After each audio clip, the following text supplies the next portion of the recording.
가까이 하여 주를 섬기라고 하는 제목인데요. 지금은 우리가 성도들도 가까이 서로 붙어 있고 연합을 해야 하나님을 섬기는 일을 잘할 수가 있는데, 지금 코로나 바이러스로 인해서 사람들이 좀 멀리 있어야 돼요. 지금은 당분간 그렇습니다.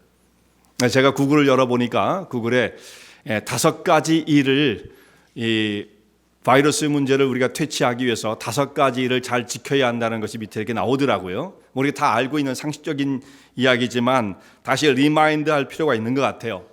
우리가 손을 잘 씻어라. 제일 처음에 손을 얘기하더라고요. 손. 하루에 여러분 몇 번 정도 손을 씻으세요?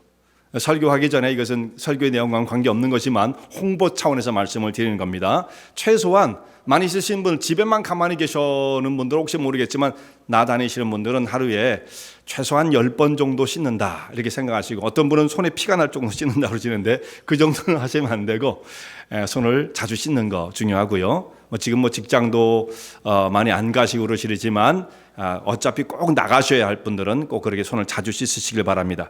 또 이게 이제 우리가 잘 안 되는 게 뭐냐면, 기침이 나올 때 혹은 재채기라든지 우리의 몸 밖으로 뭔가 이렇게 나오려고 할 때 기침을 할 수밖에 없잖아요. 근데 우리는 습관적으로 기침을 해도 별로 그냥 개의치 않고 이렇게 막 공중에 대고 막 분사를 하죠. 근데 그러면 안 됩니다. 어디로 가려야 돼요? 손으로 가려도 안 돼요. 손으로 가리면 안 되는 게, 손은 내가 또 써서 나는 걸 또 만져야 되기 때문에 손으로 가려서는 안 되고 반드시 이 엘보우로 가려라. 그리고 또 플렉시블한 분들은 이 어깨 정도로 가려도 되겠죠.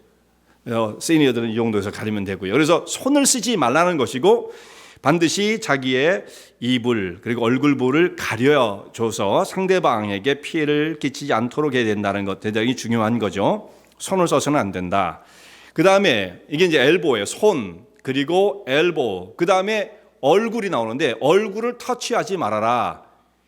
공기 중에 감염되는 것도 있지만 그 가능성은 그렇게 많지 않대요. 있긴 있지만 제일 감염이 쉬운 것은 손으로 터치해서 자기 얼굴을 만질 때 이것이 감염이 되어지는데, 근데 만지지 말라니까 더 만지고 싶어요. 아유, 막 간지럽고 그렇잖아요.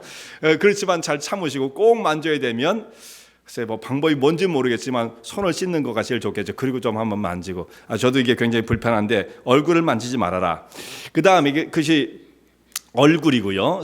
네 번째는 feet, 이게 발입니다. 발은 뭐냐면 다른 사람과 떨어져라. 그래서 6피트, 정한되면 3피트, 6피트 정도 떨어져라. 다른 사람과 여기는 3피트로 나왔어요. 구글에서는 3피트라고 얘기를 하는데 한 6피트 정도는 안전거리가 되어진다. 떨어져라. 마지막으로는 feel인데 feel, 혹시 몸이 좀 안 좋은 것 같다, sick하다. 그래서 제일 처음에 우리 광고에서도 말씀을 드린 것처럼 발열과 기침이 있는 분들은 자가격리를 하는 게 좋다. 꼭 이 폐렴의 문제만이 아니더라도요. 그래서 sick하면 집에 머물러라. 그런 feel이 오면 머물러라 이거죠. 그러니까 손을 조심하고 잘 씻는 거, 엘보로 기침을 하고 얼굴 만지지 말고 떨어져 있고, 그리고 힘든 분은 집에 계셔라. 지금 힘든 분이 많이 계세요, 우리 교회에 지금. 그래서 이렇게 또 죄송합니다. 이렇게 하면 안 된다는 겁니다. 습관이 돼가지고 그렇죠. 그리고 악수하지 말고, 이게 기침하지 말라면 더 하고 싶어요. 다른 사람 악수하지 말고, 지금은 이제 앞으로는 만났을 때 그냥 얼굴로만 인사하고 웨이브로, 손으로만 이렇게 인사를 해라. 다른 사람을 터치하지 말아라. 이것들 우리가 좀 지켜야 할 일들입니다. 자, 오늘 가까이 하여 주를 힘써 섬기라는 제목으로 말씀을 나누고자 하는데요. 여러분 한번 생각해 보세요. 신앙생활은 어떤 사람들이 잘하나? 나는 신앙생활을 잘할 수 있는 유형에 속한 사람인가? 나는 태생적으로 신앙생활하는데 좀 어려워, 그런 사람인가? 여러분 생각할 때 어떤 유형의 사람이 신앙생활을 잘할 수 있을 것이다 라고 생각하십니까?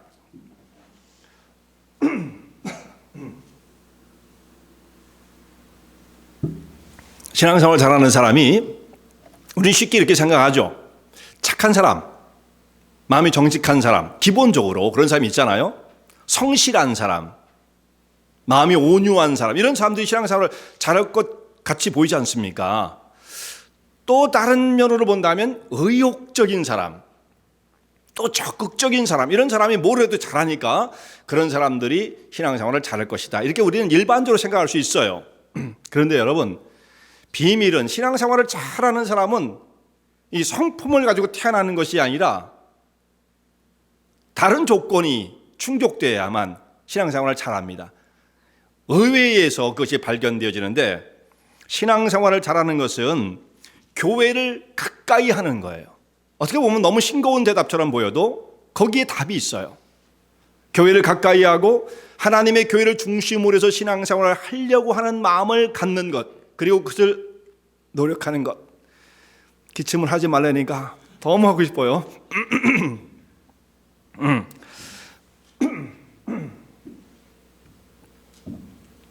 그런 사람이 신앙생활을 잘할 수가 있다. 다시 말하면 멀어지면 약해집니다.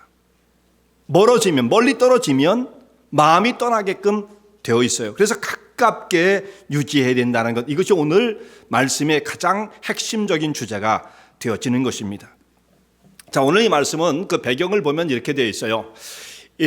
여호수아가 이끄는 이스라엘 백성들이 가나안 땅에 들어가서 정복 사업을 시작하게 되어지죠. 그래서 여기저기를 다 전쟁을 해서 다 평정을 하고 그 땅을 완전히 정복한 건 아니에요. 근데 상당히 이제 거점을 마련하고 백성들에게 지파별로 땅을 분배해 주었습니다. 그래서 19장까지, 우리가 지난주에 말씀 17장까지 봤습니다만 19장까지 보면 거기에 땅 분배하는 모든 그 일이 다 끝나게 되어지죠.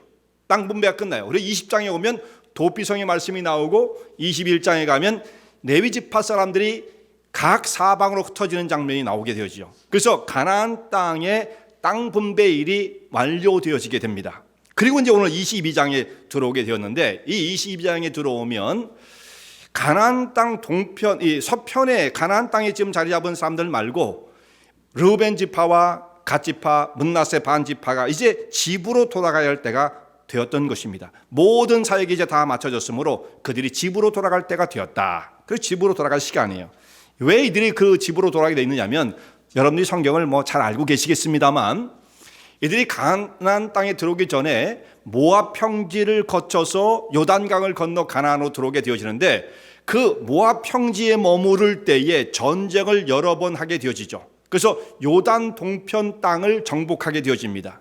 요단 동편. 그래서 아모리 사람들을 격파를 했다. 저 위에 바산 왕 옥을 죽였다. 이런 말씀이 쭉 나오잖아요. 그래서 이 요단 동편 땅을 이들이 차지하게 되었는데, 이스라엘 백성들 가운데 12지파 가운데 루벤 지파와 갓 지파, 므낫세 반 지파가 이들이 생각하기를, 자신들은 짐승을 많이 키우는 자들로서 그 지역에 목초지가 많으므로 우리는 이 땅에 머물게 해 주십시오라고 모세에게 요청을 하게 되어집니다. 우리는 요단을 건너가지 않고 이 땅에 남을 터이니까 우리가 이 땅을 차지할 수 있도록 허락을 해 주십시오. 그래서 많은 사람들이 막 오해를 하게 되었죠. 너희들이 어떻게 형제들의 마음을 낙심케 하고 가나안 땅 들어가서 전쟁하는 것을 피하려고 그러느냐. 그때 이들이 이렇게 다시 또 얘기를 했어요. 우리가 가나안 땅에 들어서 전쟁을 하지 않겠다는 것이 아니고, 이 땅을 우리가 허락해 주면 요단을 건너서 가나안 사람들과 싸워야 할 때 제일 먼저 앞장서서 나가서 전쟁하는 것 우리가 피하지 않겠습니다. 대신 우리는 여기에 남게 해 주십시오.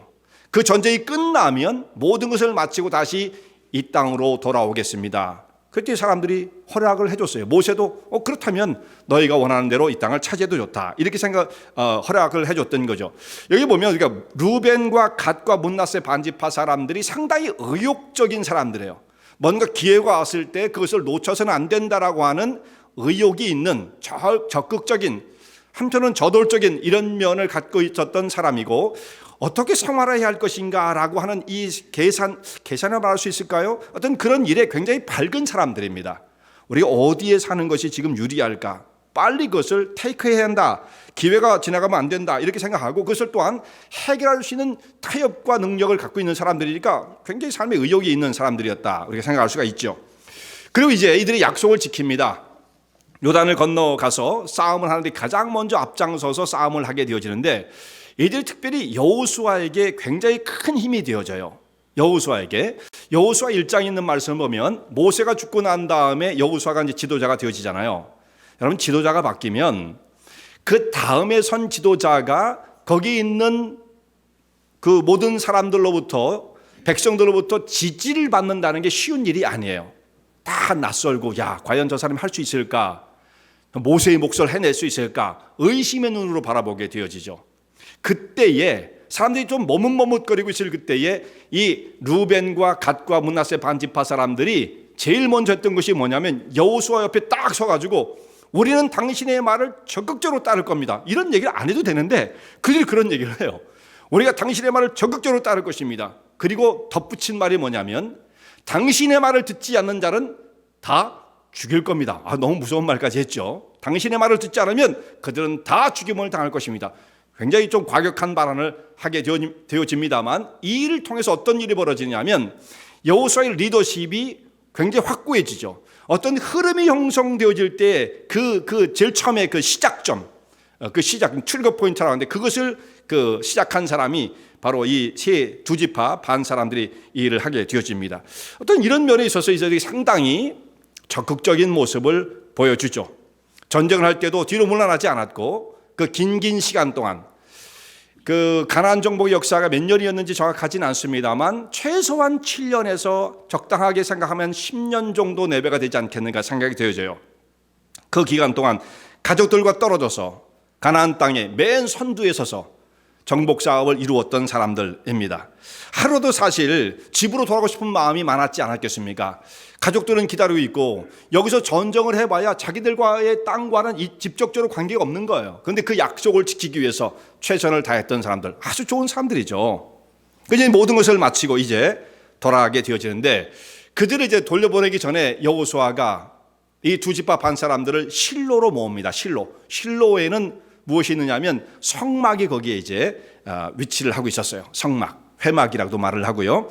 거기서 이 사람들을 불러다 놓고 이들을 떠나보내기 전에 당부의 설교를 합니다. 그 말씀이 오늘 우리가 읽었던 22장 1절부터 6절까지 나오는 말씀이 되어집니다. 그때 거기에 몇 가지 지적사항을 보면 여호수아가 이 두 지파 반 사람들의 모습을 인정하고 칭찬을 합니다. 당신들은 최선을 다했으며 책임을 졌다. 신실한 사람들이죠. 적극적인 사람들이고 이런 사람들 흔하지 않습니다. 몇 년간 가족의 품을 떠나서 자기들의 이권과는 사실상 거의 관계가 없는 그 약속을 지키기 위하여 가나안 땅 정복에 앞장섰던 사람들, 그 신실함을 보여줬어요. 이거 쉽지 않은 거예요. 쉽지 않은 거예요. 사람의 마음이 맨날 변하잖아요. 근데 이들은 그것을 끝까지 지켰다. 이탈자가 없었다는 거죠. 그래서 이제 당신들은 모든 책임을 다하였으므로 집으로 돌아갈 때가 되었습니다. 하나님께서 당신들을 이제 집으로 돌아갈 수 있는 길을 열어주셨습니다. 이제 돌아가도 좋습니다. 근데 그 다음 결국 이들이 돌아갈 수 있었던 것은 책임을 다했기 때문이죠. 돌아가게 되었어요. 그들에게 이제 당부의 말씀을 하는데 여기서 이런 당부를 합니다. 이제 당신들이 돌아가려거든 가서 마음을 삼가. 우리가 이런 말은 잘 안 쓰는데 요즘은 마음을 삼가십시오. 이건 뭐냐면 굉장히 주의해야 됩니다. 마음을 다 모아서 힘을 써서 너희는 삼가 하나님의 명령과 율법을 지켜 행해야 합니다. 마음을 하나님 말씀을 가까이 하고 그 말씀을 지키는 데에 힘써야 합니다. 여기서 마음이 떠나면 안 된다 그죠? 어텐션을 해야 한다.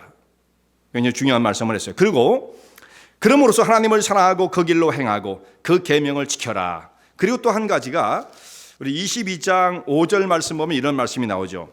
그 중간 부분에 그에게 친근히 하고라는 말씀이 나와요. 친근히 하다. 이게 무슨 뜻이냐면 하나님과 친해져라 이렇게 뜻으로 설명할 수도 있겠습니다만 이 의미가 뭐냐면 이 말씀이 그에게 친근히 하고가 그가 하나님이죠. 하나님께 친근히가 무슨 뜻이냐면요. 가까이 하라는 뜻이에요. 붙어 있으라는 뜻입니다. 붙어 있어라. 하나님께 붙어 있어라. 이들이 요단을 건너서 동편으로 멀리 갔지 않습니까? 거리가 멀어졌다고 해서 하나님께로 멀어지면 안 된다. 하나님께 가까이 하라. 이것을 강조하고 있어요. 친근히 하라. 굉장히 중요한 부분이에요. 교회를 중심으로 해서 하나님을 섬기라. 사실상 이 말씀하고 그 말씀을 연결시킬 수가 있는 거죠. 어떻게 보면 여러분이 생각할 땐 이렇게 생각할지 몰라요.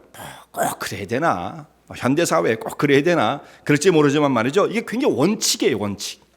그를 친근히 하고 그리고 마음과 성품을 다하여 하나님을 섬기라.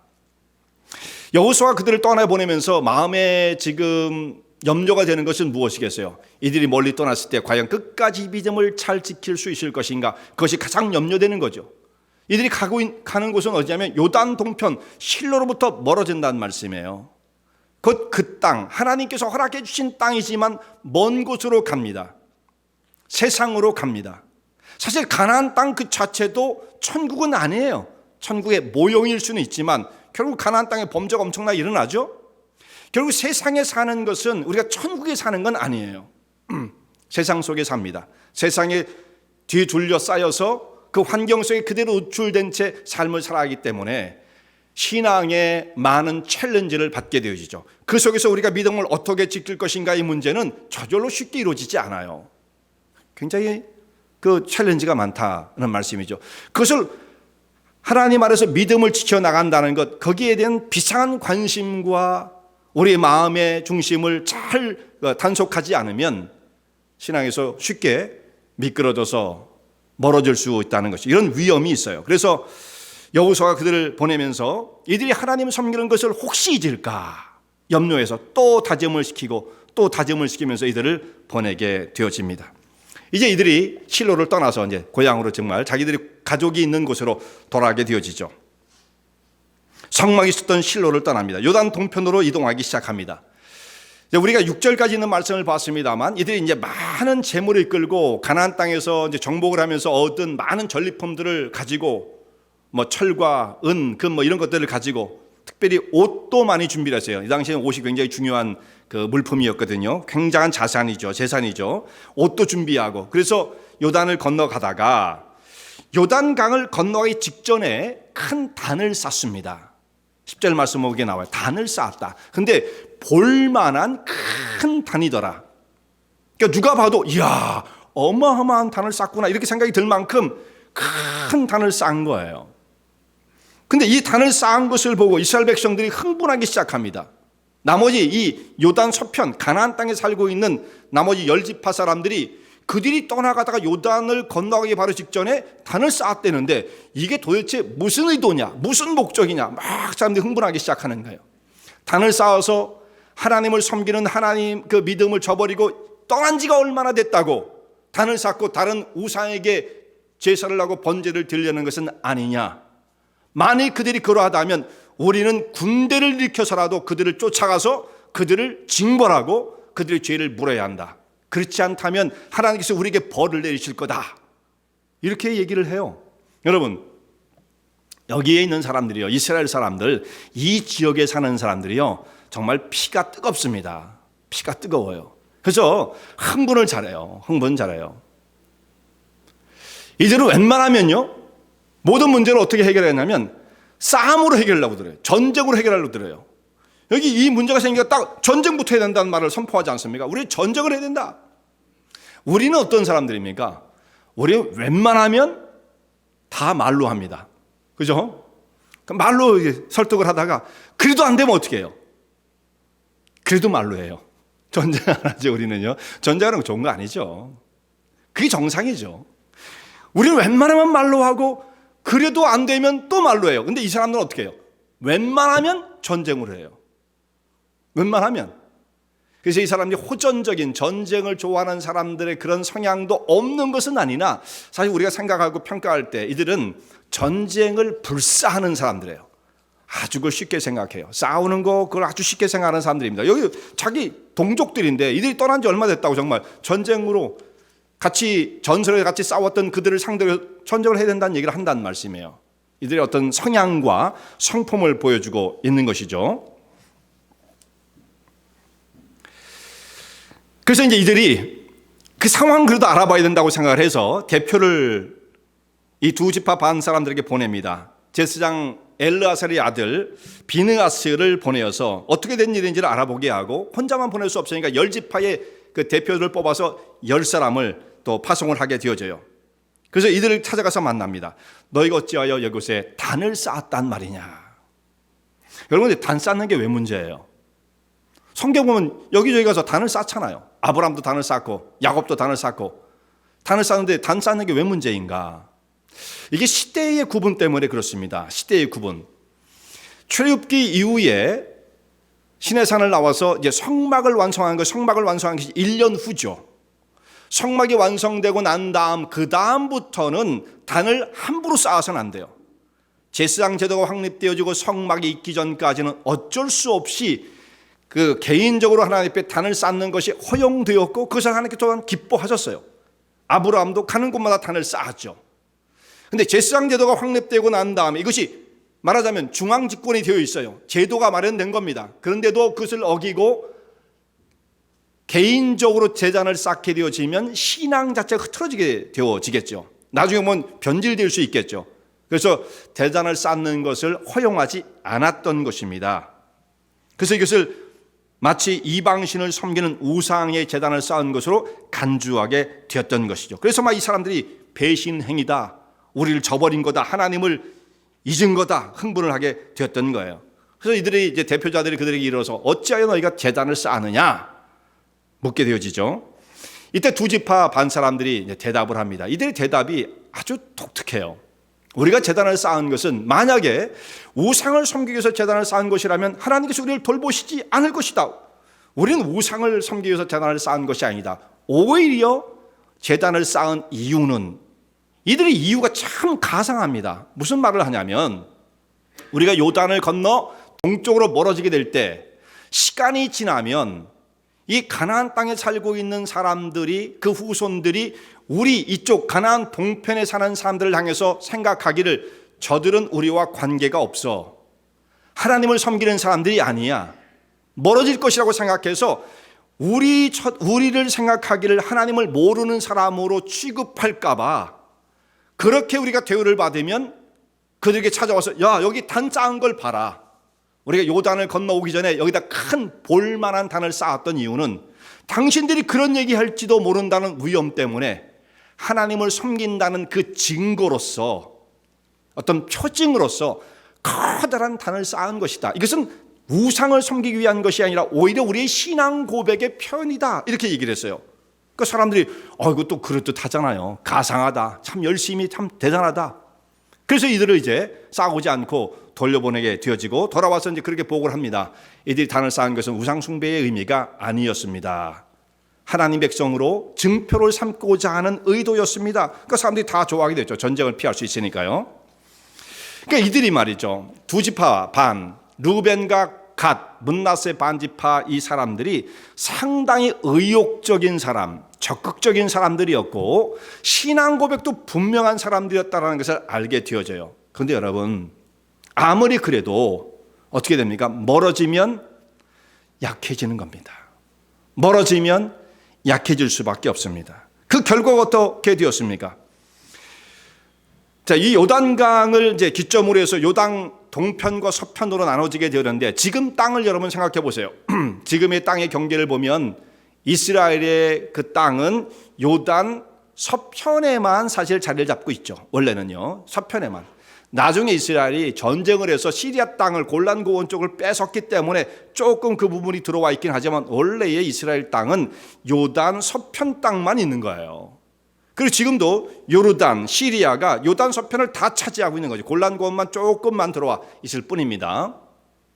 그러므로 이 요단 동편에 자리 잡은 그 땅은 이방인의 땅이 되고 말았어요. 그들이 아무리 의욕적이고 하나님을 섬기겠다는 증표까지 세우고 떠났음에도 불구하고 시간이 가니까 얼마 되지 않아 이들은 이스라엘 백성이라고 하는 아이덴티티를 잃어버리고 그들의 땅을 이방인에게 빼앗기고 마는 것입니다. 그럼 결과적으로 뭐예요? 멀어지면 약해지는 거예요. 멀어지면 하나님과의 관계가 점점 희미해지기 시작하다가 나중에는 그것이 의미 없는 것이 되어버리고 만다라는 것입니다. 자, 이 사람들의 원래의 그 모습을 여러분 생각해 보세요. 신실한 약속을 지킨 사람들이고요. 전쟁이 났을 때도 뒤로 물러나지 않고 7년 혹은 10년 가까이 자기 가족을 떠나 맨 선두에 서서 가나안 땅을 정복하는 데 앞장섰던 사람들입니다. 의리를 지키는 사람들이죠. 책임을 지키는 사람들이죠. 신실한 이런 사람들 찾기 별로 쉽지 않습니다. 그러니까 부지런한 사람들이고요. 이 사람들 정직하고요, 책임을 질 줄 아는 사람들이에요. 그러니까 이런 사람 신앙생활 잘해야 되는 거예요. 그런데 여러분, 멀어지면 장사가 없어요.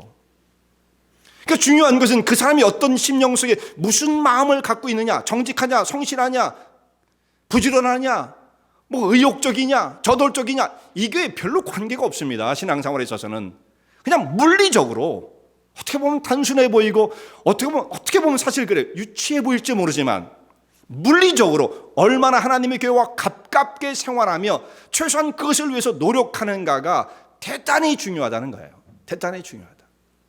여러분 지금 코로나 바이러스 때문에 자꾸 멀어지는데 굉장히 지금 위험한 일이 있죠. 그래서 여러분 혹시 교회에 못 오시더라도 정말 교회에 온라인으로 방송을 하게 되어질 텐데 실시간이 될 거예요. 한 10초 정도 갭이 있긴 있습니다만, 그래서 여러분 혹시 집에 계시게 되면 꼭 그 예배에 참여를 하시고 또 하나님 앞에 예배를 드리는 일에 여러분 꼭 마음을 써주시길 바랍니다.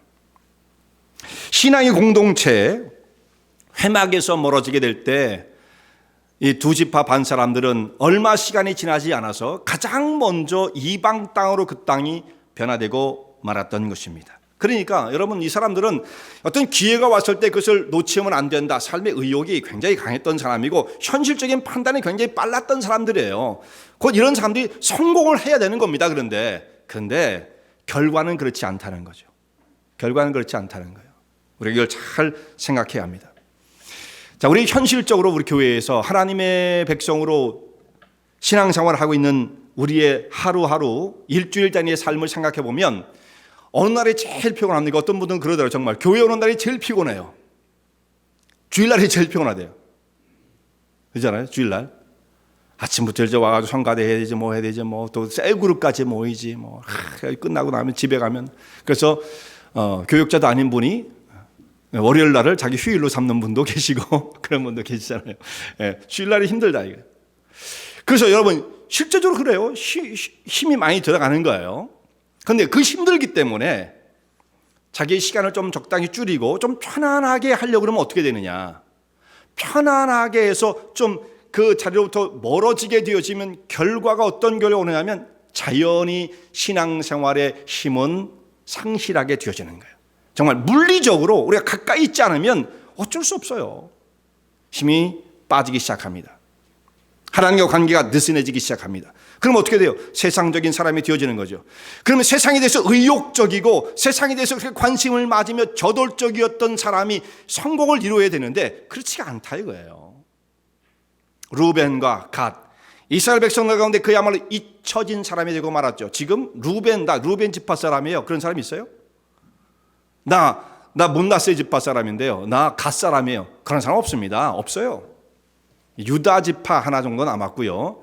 레위 사람들 정도 남았고, 사실 이제 에브라임도 많기 때문에 나중에 없어지고 베냐민 지파 사람들이 혹시 있을지는 모르겠습니다만 대부분 지파의 개념은 다 사라지고 말았는데 그 중에 제일 먼저 사라진 것이 이 사람들이에요. 우리 뭐 단 지파가 없어졌다고 그러는데 단 지파가 중요한 게 아니에요. 여기 요단 동편 사람들이 없어진 것, 이것을 우리는 주의 깊게 봐야 되는 것입니다. 곧 하나님의 나라를 위해서 헌신하며 충성하는 그 일이 힘들고 피곤하기 때문에 내가 조금 뒤로 물러나면 좋겠다라는 그런 생각을 가질 수가 있어요. 사람이기 때문에. 그런데 그렇게 되어지면 결과적으로는 모든 힘을 다 잃어버리게 되어집니다. 여러분 좀 힘들어도 헌신과 충성의 자리에 나오셔야 돼요. 코로나 바이러스를 무조건 상관하지 말고 무조건 모이십시오. 그런 의도는 아니에요. 자, 아까 말씀드린 것처럼 자가격리를 해야 할 분, 좀 자기 몸이 좋지 않다고 생각하는 분은 얼마든지 좀 떨어져 계실 수가 있죠. 그러나 마음이 멀어진다는 것, 이것은 대단히 중요한 것이다. 하나님을 향한 헌신과 충성, 기도하는 일 힘써야 됩니다. 여러분, 기도는 성도들의 호흡과 같은 것이라고 하는데 숨 안 쉬고 어떻게 살 수 있겠어요? 숨 안 쉬고. 이 폐렴도 숨 못 쉬는 거예요. 다른 거 아닙니다. 숨 못 쉬면 사람 생명이 유지 안 됩니다. 제가 숨 못 쉬는 거는 저는 늘 경험하는 사람이기 때문에 그 괴로움을 잘 알아요. 숨 못 쉬는 거 얼마나 힘든 것인지. 그런데 영적으로 숨을 한 번도 안 쉬면서 태연하게 사시는 분들, 살아있지만 영적으로는 지금 쇠약해지고 있는 거예요. 거기에 대한 괴로움을 느낄 수 있어야, 거기에 대한 괴로움을 느낄 수 있어야, 숨 못 쉬는 것에 대한 괴로움이 있어야 그 영혼을 가진 사람입니다. 근데 나 기도 안 해도 막 끝도 없어, 사는데 별 지장 없어, 영혼이 그걸 느끼지 못하는 거죠. 그거 더 위험한 거예요. 그러면 자전거가 넘어지지 않고 계속 가기 위해서는 어떻게 됩니까? 간단하잖아요. 페달을 밟아야 돼요. 가다가 쓰러질 것 같으면 또 페달을 막 밟아야 돼요. 이 페달을 밟는 것은요, 힘이 들어가는 겁니다. 힘 안 주고 가만히 있으면 다 쓰러지죠. 힘이 들더라도 페달을 밟아야 돼요. 어떤 때는 평탄한 길을 가면 조금 수월해질 때가 있고 약간 내리막이면 더 좋죠. 근데 항상 그렇습니까? 길이라는 것은 어떨 때는 오르막도 있죠. 그때는 힘들어도 안 넘어지려면 페달을 밟아야 돼요. 기어를 바꿔가면서. 안 그러면 쓰러집니다. 너무나 간단한 원리인 것입니다. 지금 여러분이 충성을 다하고 있지만, 하나님의 교회를 중심으로 해서 정말 신앙생활을 하기 위한 스트로크가 있지만 그것을 놓쳐서는 안 됩니다. 몸부림을 쳐야 돼요. 사람이 걸음걸이를 보면 그 사람의 그 수명이, 의사들은 보면 금방 안 돼요. 그런 통계들이 있습니다. 걸음걸이를 보면 그 사람의 수명이 보인다. 걸음걸이에 힘찬 사람들, 균형을 잘 잡고 걷는 사람들은 굉장히 씩씩하게 건강히 오래 사실 수가 있어요. 걸음걸이가 약해지는 사람, 걸음걸이가 벌써 스텝이 힘이 없고 자꾸 이렇게 밸런스를 잊어버리는 분들은 내가 건강이 굉장히 안 좋구나, 이게 생명과 관련된 거구나라고 생각을 하셔야 됩니다. 그래서 이 근력을 강화시켜서 걸음걸이를 힘차게 하기 위해서 애를 써야 되는 거예요. 그래야만 여러분이 원하는 정말 장수를 할 수가 있어요. 신앙생활도 마찬가지예요. 그 사람이 지금 영적인 스텝을 보면 건강이 나오는 거예요. 영적인 스텝을 정말 힘차게 탁탁탁 밟고 가느냐, 조금 언덕길이 나와도 탁탁탁 밟고 가느냐, 그러면 그 사람의 영적인 삶의 모습이 생명력 있게 나오는 겁니다. 근데 이게 파리 스텝을 잘 밟지 못하고 멈칫멈칫거리는 그 모습은 똑같은 거예요. 지금 영적으로 굉장히 위태한 상황 속에 있다라는 것입니다. 자, 그렇게 되어지면 세상에 있는 일만 나는 잘하면 돼, 그런 분은 안 계시겠지만 그조차도 이룰 수가 없는 거예요. 갓지파, 에브라임 지파, 므낫세, 에브라임이 아니죠, 르우벤 지파, 이 사람들이 세상적인 대한 관심과 그 순발력이 뛰어났던 사람들이죠. 여기가 좋사오니 이 땅을 보고 우리는 포기할 수 없습니다. 누구도 그런 말 하지 않을 때 가장 먼저 그 땅을 차지하고자 했던 르우벤, 갓, 므낫세, 가장 먼저 없어진 사람들입니다. 이게 뭘 말해주고 있겠어요? 세상적인 아무리 관심을 갖는다고 해서 그것을 가지고 그 사람이 세상적인 일에도 열매와 성공을 거둘 수는 없다는 것을 말씀해 주고 있는 것이죠. 자, 우리는 어떤 부담스러운 거 굉장히 싫어하거든요. 신앙생활 여러분 부담 없이 할 수 있겠어요? 사람이 스트레스를 받으면 모든 게 다 스트레스라고 그러잖아요. 암이 있다, 어디에 좋지 않은 튜머가 생겼다, 다 스트레스라고 그러죠. 너무 스트레스를 우리는 너무 나쁜 것으로만 생각하는데, 지나친 스트레스는 나쁜 것이지만 스트레스가 우리에게 주는 유익함이 있다라는 것입니다. 여러분 생각해봐도 그렇지 않겠어요? 스트레스가 다 나쁜 게 결코 아니에요. 이로운 스트레스가 있는 것입니다. 마음이 릴렉스해지잖아요. 그럼 어떻게 되겠습니까? 아무것도 못합니다. 아무것도 못해요. 그걸 다 사람이 원하지만 그렇게 되어지면 절대로 행복하지 않아요. 그래서 우리에게 주는 적당한 텐션, 어떤 그런 무게감, 무거운 짐, 이런 것들 어느 정도 느끼는 것은 결코 이것이 나쁜 것이 아니에요. 스트레스가 주는 우리에게 유익하고 긍정적인 면이 있는데요. 이건 닥터들이 말하는 겁니다. 스트레스를 받는 것이 지나치지만 않으면 스트레스는 뇌 기능 향상에 도움이 된대요. 이건 정말 정확한 거예요. 머리가 좋아진다는 거죠, 스트레스는. 왜 그러냐면요, 스트레스 없는 사람, 릴렉스한 사람이 뭐 할 수 있겠습니까? 아무 생각도 없습니다. 어느 정도의 자극이 오는 것이 그 사람의 머리를 회전시키게끔 만들어주기 때문에 뇌 기능이 향상되어진다는 것이죠. 그래서 알츠하이머 같은 거 걸리는 것은요, 어느 정도 스트레스를 가지고 머리를 쓰는 사람들은 쉽게 오지 않는 거예요. 근데 더 이상 머리를 쓸 필요 없다. 너무 릴렉스 상태로 가버리면 머리를 쓸 필요 없잖아요. 그냥 다 굳어지고 마는 거죠. 위험이 있어요. 그래서 이 스트레스를 받는 것은 뉴로트로핀이라고 하는 그 분비물이 나오는데 그것이 뇌 기능을 자극해서 훨씬 더 그 머리를 좋게 한다, 향상된다. 이런 연구 보고가 있는 것입니다. 또 하나는 면역력입니다. 스트레스가 면역력을 키워준대요. 우리는 반대로 생각하죠. 스트레스를 받으면 면역력이 떨어진다. 지금도 그런 얘기를 많이 하더라고요. 코로나 바이러스도 면역력, 스트레스 받는 사람이 제일 위험하다. 물론 도가 지나치면 위험하겠죠. 그러나 적당한 스트레스는 도움이 되어지는 거예요. 왜 그러냐면 사람이 스트레스를 받으면 자기 방어 능력이 생겨난다는 거죠. 약간 긴장을 해야 대비가 되어지지 않겠어요? 릴렉스한 사람은요, 무방비입니다. 그래서 면역력은 언제 증가되느냐? 스트레스를 적당히 받으면 몸이 위험을 감지하고 감염의 위험 속에 그걸 대처하기 위해서 호르몬을 분비하는데 인터루킨이라고 하는 호르몬이 나와서 면역력을 증가시킨다는 거예요. 뇌 기능을 좋아지게 만들고 면역력을 향상시킨다. 스트레스가 나쁜 게 아니에요. 적당히 부담을 지는 거, 너무 지나치 내가 감당할 수 없는 것이라면 할 수 없겠지만 좀 힘들지만 그게 우리에게 얼마나 순기능으로 작용하고 있다는 거 생각해야 합니다. 좋은 거예요. 또 하나는 스트레스는 이게 이제 내성을 지니게 만들기 때문에 우리가 뭐든지 해도 그렇잖아요. 하다 보면 나중에 약을 아무리 먹어도 효과가 없잖아요. 그게 왜 그러냐면 내성이 생기기 때문이죠. 스트레스도 마찬가지예요. 스트레스도 계속 받다 보면 내성이 생겨서 웬만한 스트레스는 스트레스 여기질 않아요.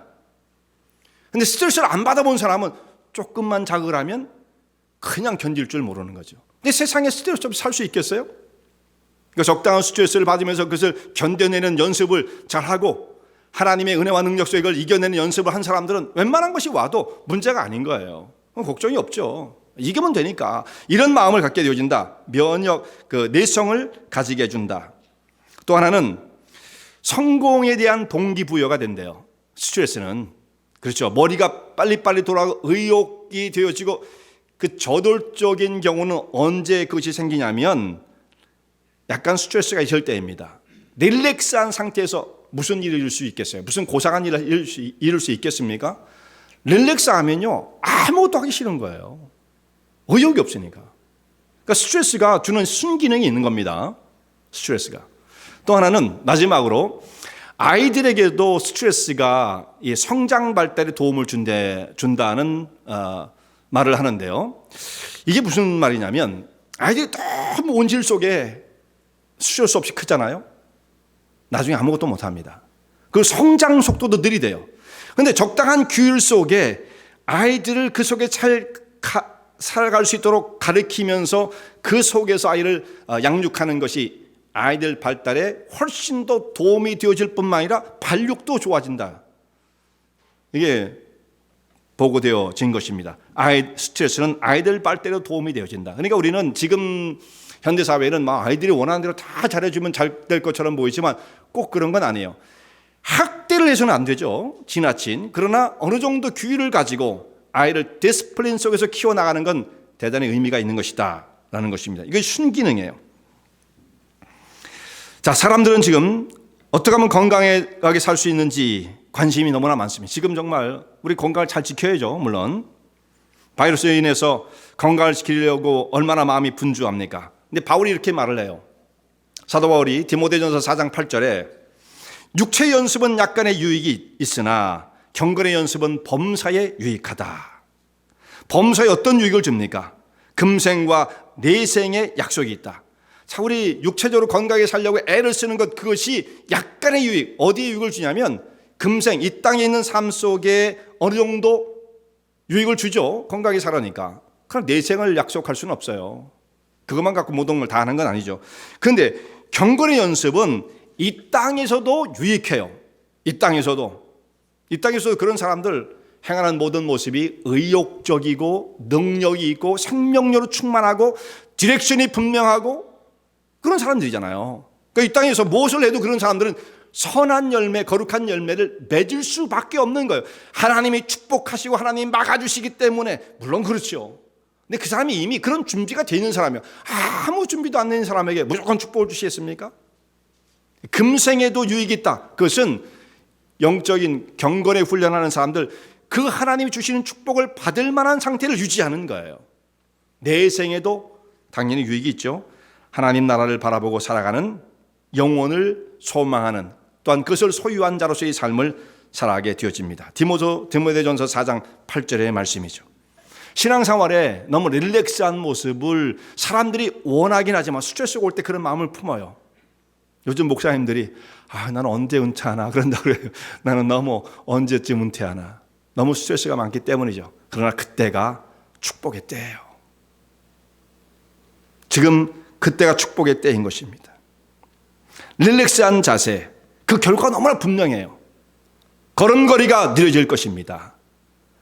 삶의 의욕이 약화되어질 것입니다. 건강에도 좋지 않아요. 행복하지 않아요. 의욕이 다 꺾인 상태가 되어지고 말아요. 그런 사람을 누가 좋아하지도 않아요. 매력이 없어요, 그런 사람들. 그러니까 친구들도 안 하는 그런 사람들에겐 나는 모든 걸 다 정리하고 편안하게 살고 싶다. 뭐 산으로 들어간다는 모르겠습니다만 거기서 굉장히 고독하게 살겠죠. 릴렉스한 것, 이게 결코 좋은 것이 아니다 라는 말씀입니다. 의욕을 가지고 가까이에 하나님을 섬기는 것, 그것이 너무나 중요한 거예요. 지금 코로나 바이러스 때문에 온 세계가 사방이 위험하고 두려워지고 디스턴스가 생기면서 어려움이 있습니다만 너무 세상을 두려워하지 말고 하나님을 의지하고 믿음에 깨어 더욱더 생명력 있는 영적인 경주를 달려가시는 주의 종들 되시기 바랍니다.